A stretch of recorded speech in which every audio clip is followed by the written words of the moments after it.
शादी के बाद ना जब मुझे इनविटेशन अपनी सिस्टर की तरफ से या मायके वालों की तरफ से मिलता है ना, तो मुझे जाने में बहुत ज़्यादा खुशी होती है। तो आज मैं जा रही हूँ अपनी सिस्टर के घर। उनके घर ना नया मेहमान आया है और मैं मासी बन गई हूँ। तो उनका घर कुल्लू डिस्ट्रिक्ट के मोहल जगह में ही पड़ता है, जो कि बहुत सुंदर जगह है। तो मैं और मेरी कज़न सिस्टर जा रहे हैं दोनों, और रास्ते के दोनों तरफ ना सुंदर बाग बगीचे और खेत थे।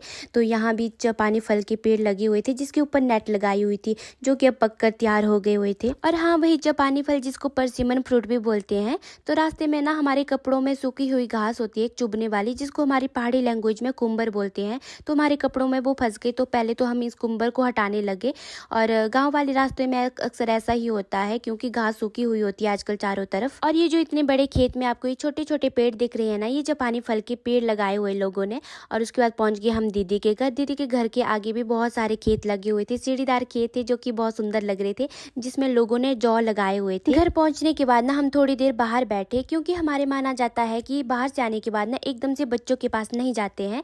तो थोड़ी देर बाद फिर हम भी चले गए अंदर। तो ये है हमारा नया मेहमान।